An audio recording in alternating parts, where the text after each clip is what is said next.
Assalamualaikum warahmatullahi wabarakatuh.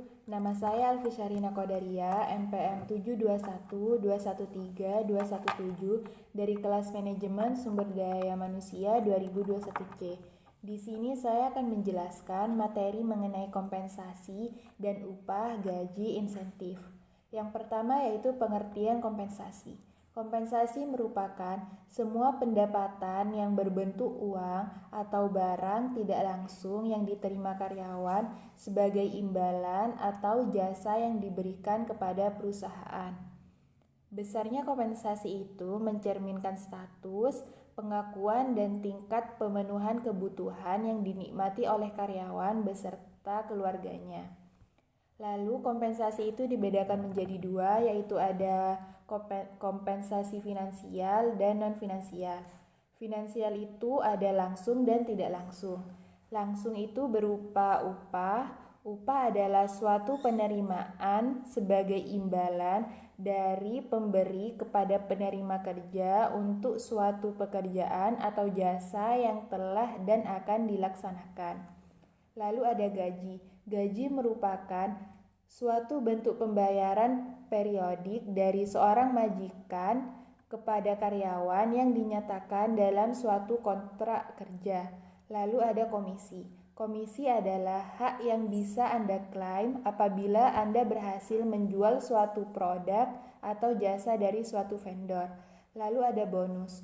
Bonus merupakan sejumlah uang yang ditambahkan ke gaji karyawan. Biasanya diperuntukkan bagi karyawan sebagai hadiah karena telah melakukan pekerjaan dengan baik.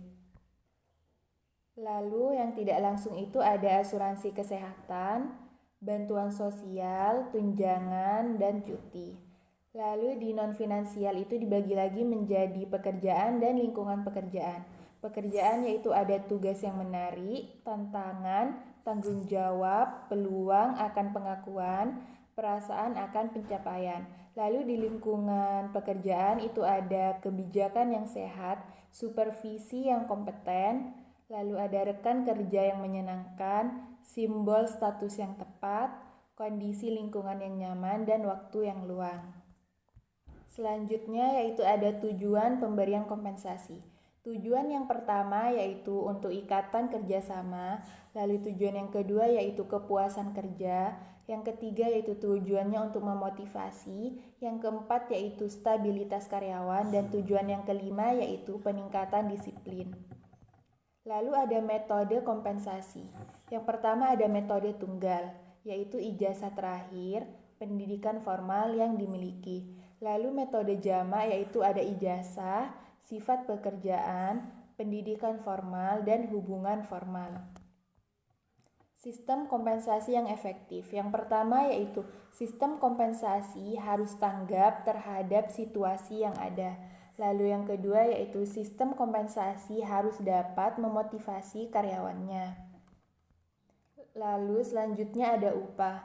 Pengertian upah yaitu hak pekerja yang diterima sebagai imbalan dari pengusaha atau pemberi kerja kepada pekerja yang ditetapkan dan dibayarkan menurut suatu perjanjian kerja, kesepakatan, atau peraturan perundang-undangan, termasuk tunjangan bagi pekerja dan keluarganya atas suatu pekerjaan dan jasa yang telah atau akan dilakukan.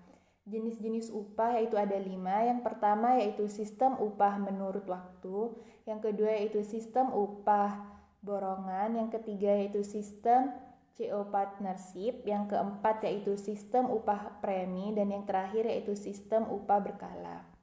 Lalu ada gaji. Gaji merupakan suatu bentuk pembayaran secara berkala dari seorang majikan pada karyawannya yang dinyatakan dalam suatu kontrak kerja. Upah minimum di Indonesia. Upah minimum adalah upah bulanan terendah yang ditetapkan setiap tahun sebagai jaring pengaman di suatu wilayah. Lalu ada faktor kenaikan upah. Faktornya yaitu ada regulasi pemerintah, kemampuan perusahaan, kebutuhan hidup layak, lalu ada kompensasi rata-rata, ada jabatan dan tanggung jawab, lalu ada peran serikat pekerja dan masa kerja. Selanjutnya yaitu insentif. Pengertian insentif adalah salah satu jenis komisi yang diberikan perusahaan kepada karyawannya. Tidak seperti bonus, insentif ini diberikan berdasarkan pada keuntungan bisnis, melainkan lebih karena kontribusi karyawan tersebut dalam suatu tugas, baik tugas berkaitan profit maupun non-profit, seperti pelatihan, kepanitiaan, acara perusahaan, dan sebagainya. Lalu jenis-jenis insentif. Ada 3, yaitu insentif finansial, insentif non-finansial, dan insentif sosial. Yang pertama yaitu insentif finansial. Insentif finansial yaitu jenis insentif yang diserahkan oleh perusahaan dalam bentuk uang baik digital maupun tunai. Lalu yang kedua yaitu insentif non-finansial.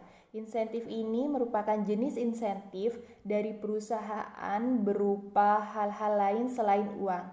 Biasanya berbentuk seperti fasilitas rumah, mobil, pelatihan, jaminan kesehatan, dana pensiun, dan sebagainya.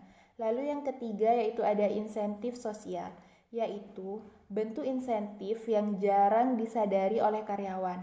Contohnya yaitu terjalinnya hubungan baik antar rekan kerja, pimpinan, hingga klien perusahaan. Lalu yang terakhir yaitu ada tips memberikan insentif bagi karyawan. Yang pertama yaitu sesuaikan jenis insentif dengan karakter karyawan. Lalu yang kedua yaitu sisihkan anggaran khusus insentif tiap bulan. Lalu yang ketiga yaitu tetapkan SOP pemberian insentif. Lalu yang terakhir yaitu beri insentif dengan adil dan sesuai kontribusi karyawan. Itu saja yang dapat saya sampaikan. Terima kasih. Wassalamualaikum warahmatullahi wabarakatuh.